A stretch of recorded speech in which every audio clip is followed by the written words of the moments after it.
Escucha primero las voces que harán noticia. Pauta de análisis.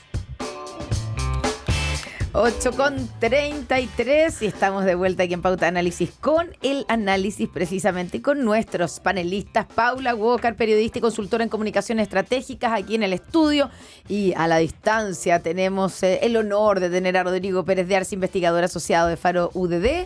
Desde Rodrigo... Birmingham. Ahí te acordabas, Paula, qué buena memoria. Yo le dije que había sido la tierra de mi familia. Qué buena memoria, eso. habría sido imposible si no. Hola, Rodrigo. ¿Cómo estás, Rodrigo? Con frío, ¿no? Bien. Me imagino. Sí, bastante frío, nevó recién, harto hielo, no, está como el opuesto de lo que está pasando. No, en yo Santiago. no me lo puedo envidia. imaginar. No Yo sé me lo quién puedo- mejora. Con los No sé 34. quién mejor. Qué envidia, qué envidia. Sí, qué mejor. Bueno, un gusto como siempre, Rodrigo Pérez de Arce. Y ustedes la escuchan, Paula Walker, periodista y consultora en comunicaciones estratégicas, como cada ¿Cómo están? martes. Yo quiero partir deseándoles feliz año, porque Si no hemos- No nos habíamos nos dicho. habíamos visto. La No, porque- semana pasada no vine. No, pues claro, ¿Verdad? exactamente. Así que tengan un gran... Gran- lo mismo, gracias. Rodrigo, que Ojalá, tengan un ojalá gran así 2026. Oye, bueno, ¿por dónde partimos? Yo creo, digo, partamos por, no, a ver, yo citaba al comienzo este encuentro de los dos presidentes, del presidente en ejercicio y el presidente electo en el Congreso Futuro, y que dio para mucha fotografía, mucho análisis de que están como recuperando como el tono, el buen tono que hubo justo después de las elecciones, que se había perdido. Bueno, en fin, y esto pasa justo cuando se está armando el gabinete próximo, y se han puesto y filtrado varios nombres. ¿Cómo ven cómo está gestándose este nuevo gobierno, Paula? Mira, a mí me gusta mucho cuando se encuentran las personas en vivo y en directo. Cuando hay posibilidades de conversar sin la cuña, sin la intervención de los medios de comunicación que les gusta. Que nos gusta. Que les Ay, gusta pero decir por cosas favor. como, no, pues que les gusta decir cosas como emplazó, y a veces no es un emplazamiento, a veces es una invitación. Lo que quiero decir con esto es que no hay nada mejor, sobre todo entre el presidente en ejercicio y el presidente electo, que hablar en persona. Eso es lo primero, porque me parece que es cuando tú ganas toda la riqueza de la conversación. A mí me gustó el comentario del presidente Boric cuando le dice: si yo me quedara con las cuñas que escuché de usted o del presidente electo, creo que fue en Icares, ¿no? Sí, en Icares.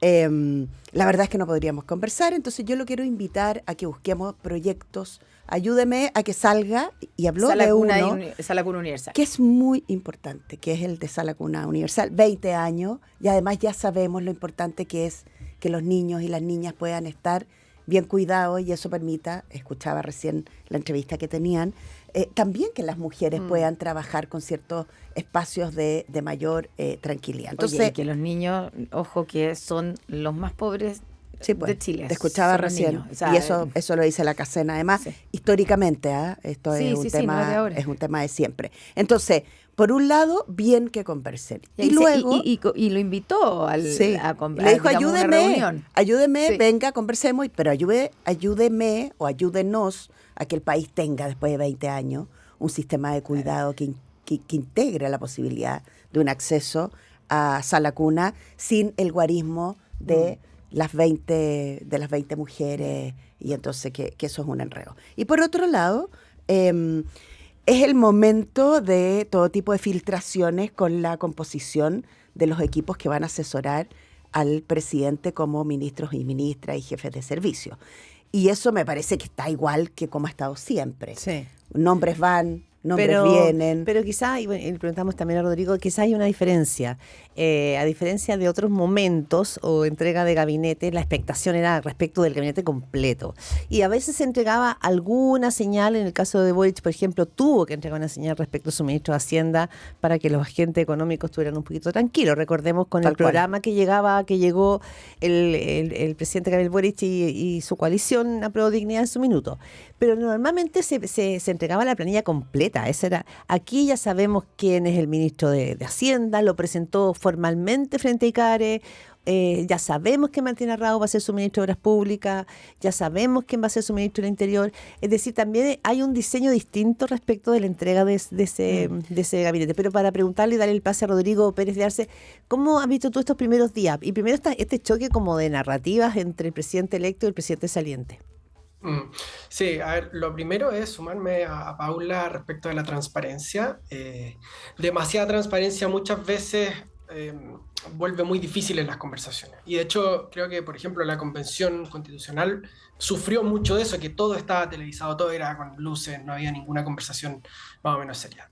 Vamos ahora respecto al gabinete. A mí me ha llamado la atención para lo disciplinado que en general fue el Partido Republicano el último año, que vaya saliendo tanta información a cuenta-gota y que salga como de fuentes no muy claras, salvo el caso de Claudio Alvarado y de Jorge Quiroz, ¿verdad? Que son, digamos, como presentados en sociedad. Ahora, algo que sí me llama la atención es que algunos puestos sectoriales que son muy sensibles para el gabinete de emergencia del que ha hablado José Antonio Kast parezcan estar vacíos. Me refiero particularmente al Ministerio de Seguridad, donde hasta ahora suenan senadores electos, no tenemos mucho nombre. Rodolfo Cartes suena. Claro, y eso, ¿por qué me llama la atención? Porque hace 6 meses, un año era claro que iba a ganar la derecha, hace 6 meses era claro que iba a ganar el Partido Republicano, y que no esté listo el elenco en temas así de sensibles, yo creo que pone una nota de cautela o de precaución respecto de cómo va a ser la implementación o la puesta en marcha de este gobierno. ¿Pero por qué? Porque no está, porque tú crees que, por ejemplo, ministros como el de Seguridad son nombres que deberían haber estado sobre la mesa desde el día listos. Claro, a mí me parece que si tú pones 4 banderas o 4 temas clave, tienes que tener no solamente el plan claro, sino quién lo va a ejecutar, y me parece, por lo menos hasta ahora, puede ser que nos falta información, pero por ahora la verdad es que eso brilla más por su ausencia y digamos, este es un gobierno, todos los gobiernos tienen una cuenta corriente muy corta y más ahora, pero en este tema va a tener que dar pasos muy decididos, muy rápido, y por lo mismo a mí me llama mucho la atención que esto no esté claro, despejado desde ya. Oye, doy la palabra a Paula. El tema de la entrega como cuenta gota, según mi reporteo, es que así está pensado, que en el fondo lo están haciendo así y que lo van a seguir siendo de aquí al 20, que es cuando se anuncia todo el elenco de manera oficial. Lo han hecho así de adrede, como se dice, que se vayan filtrando, y de alguna manera tiene que ver también con que sean escaneados rápidamente, porque otras veces ha pasado, recordemos, que nombran a alguien y que después entonces se encuentran, empiezan a aparecer cosas, que unos tweets o la arqueología tuitera y todo, empiezan a sacar unas declaraciones que complican a la persona. Entonces, que en el fondo, en este periodo, se produzca todo el escaneo por parte de los medios, de la futura oposición, etcétera, a los personajes. Pero da por hecho que todos los gobiernos lo saben desde el día 1, que tienen que llegar con su gente chequeada.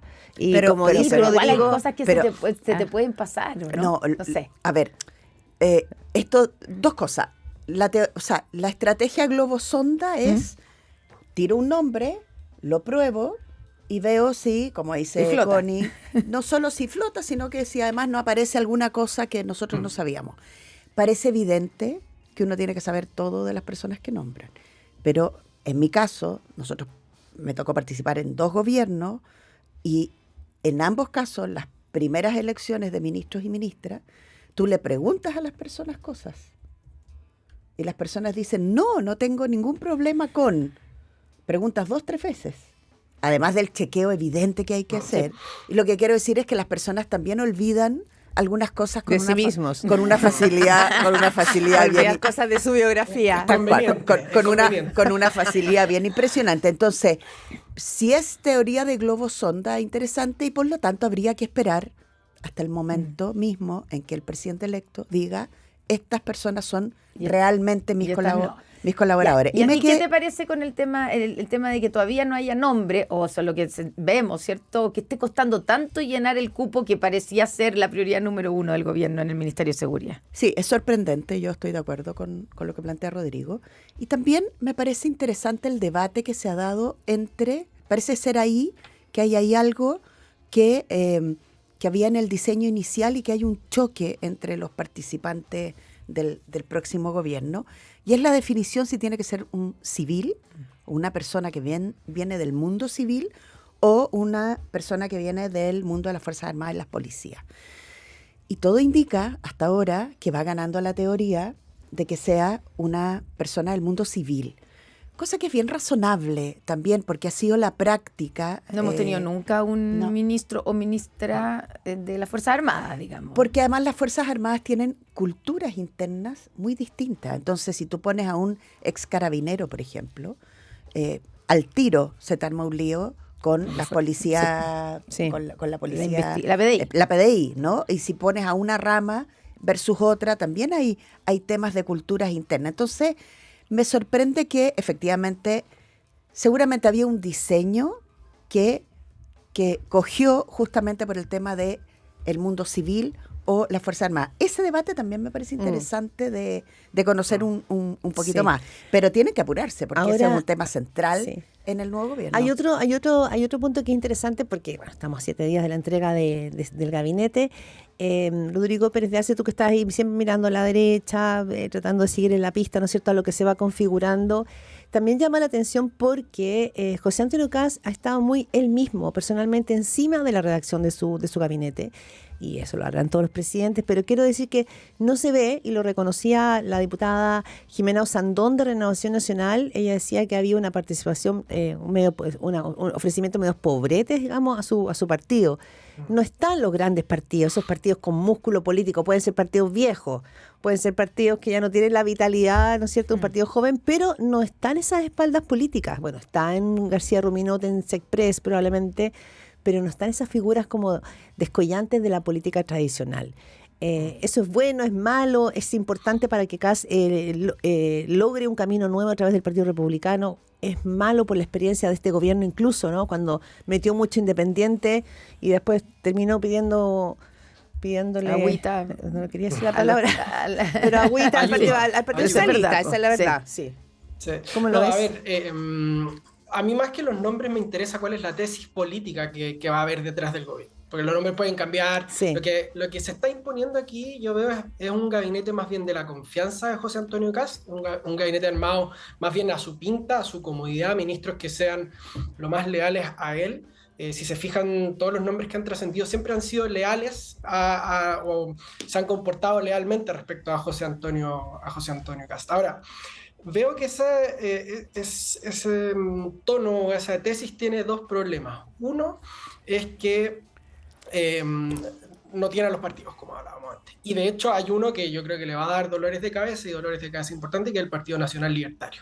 Sí. Y todo este juego, a esta altura, show veraniego de Johannes Kaiser, le va a pesar bastante al presidente. Que las líneas rojas, que sí, que no, que nadie me ha invitado. Y lo segundo, y esto me lo decía un amigo con mucha sabiduría, si tú quieres mostrar alianzas en un gobierno, tú haces alianzas no con tus amigos, sino que con tus enemigos.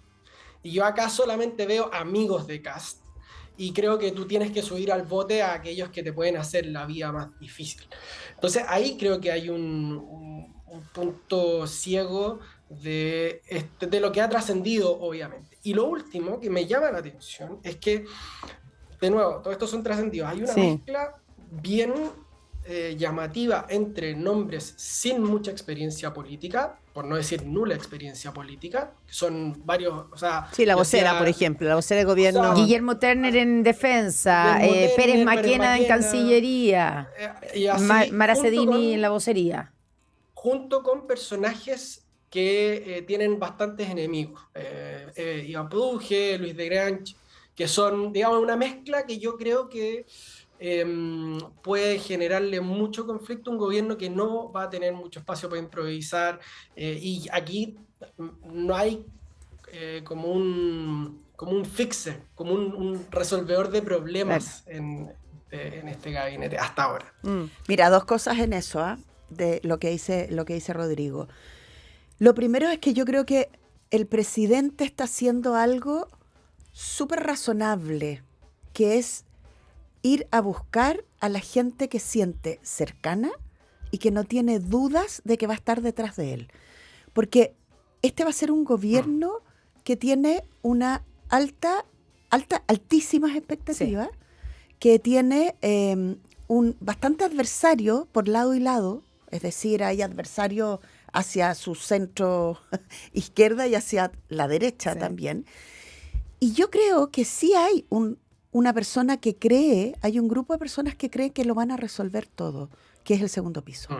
O sea, ese segundo piso, por lo que yo he estado reporteando también, Rodrigo, y tal vez ahí tú también tienes algún dato, está dirigido por un par de personas que realmente tienen el control. Poder. Y tienen el control además de la figura presidencial. Estamos hablando de Irarrázaval, Valenzuela. Más que del gobierno. Sí, más que, y de Más hecho, que del gobierno, es del presidente. tal cual. No es Y del de gobierno. hecho lo han dicho explícitamente, agreguemos al director de la SECOM, ¿no? Que ha dicho que la figura transversal del gobierno del presidente, hay un estilo de hacer la campaña que va a seguir siendo más o menos parecido, con un tono distinto porque es gobierno. Entonces, es evidente que se tiene que rodear de gente que al presidente le dé confianza. Y yo creo que lo segundo es que este va a ser un gobierno que va a romper esquemas. Entonces, es equivocado pensar que hay que esperar de este gobierno que se comporte como se han comportado todos los gobiernos. Yo creo que este es un gobierno que no se va a comportar como se han comportado todos los gobiernos. Y lo vamos a estar viendo en eso. Solo una pregunta, y tú has tenido, Paula, la experiencia de estar en gobiernos y en la moneda. Muchos gobiernos llegan tratando, o sea, muchos gobiernos, no todos, llegan tratando de hacer una gestión distinta, de destacarse respecto del anterior. Lo hizo Michelle Bachelet 1, también lo hizo Gabriel Boric. Son gobiernos que llegan, ¿no es cierto?, con la propuesta de ellos son distintos.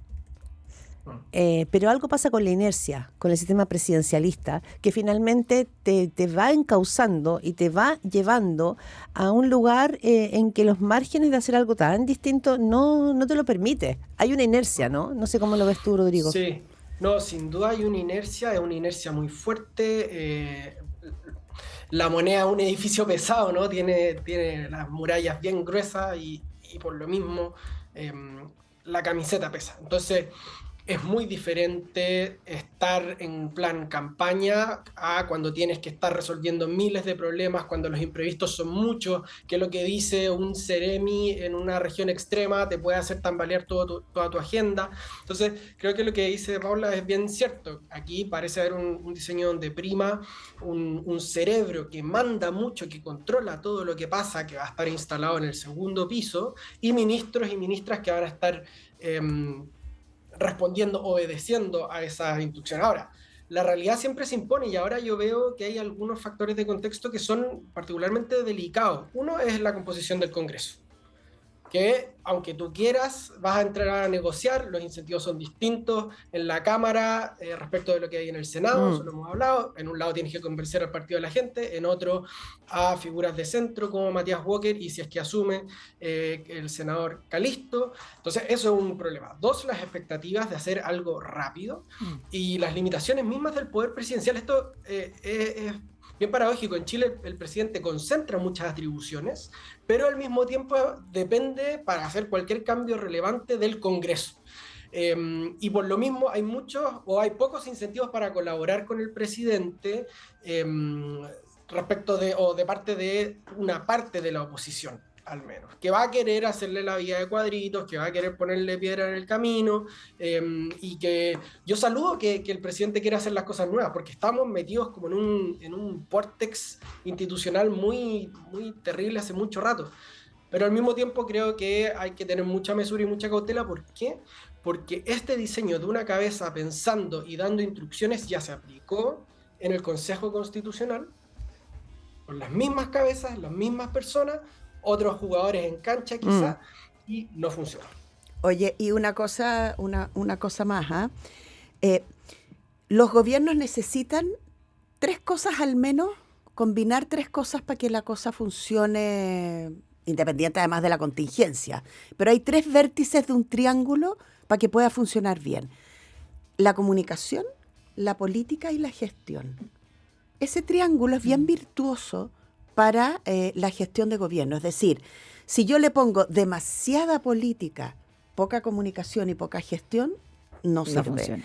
Si le pongo mucha técnica, me olvido de la política y le pongo mucha comunicación, tampoco sirve. Pero si le pongo mucha comunicación y no hay nada detrás, y hay poca gestión, y hay una mala relación en la política, como conversábamos recién, también la cosa se te desarma. Entonces, no es fácil el equilibrio de estas tres cosas para que te funcionen a todo nivel, al nivel central, al nivel más alto, que es el presidente, pero también en todas las regiones del país.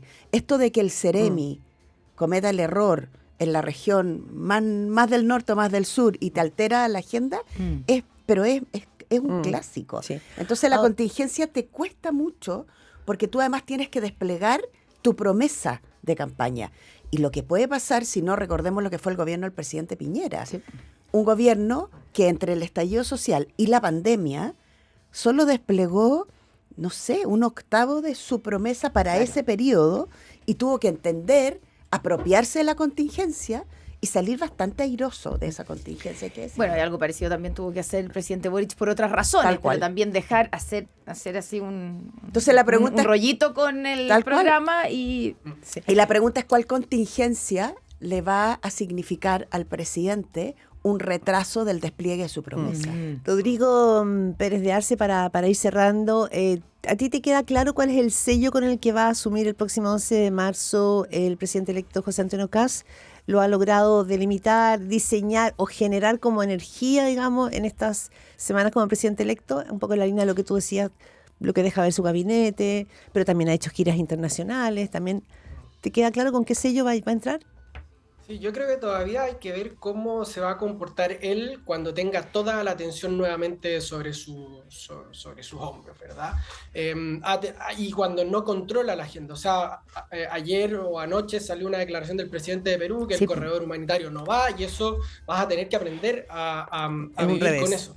Para mí, quizá como lo que quiero ver y lo que espero ver es que la fortaleza de un gobierno no se mide tanto en qué tan bueno es tu ministro o ministra del Interior, sino en qué tan débil es el más chico de tus Ceremi.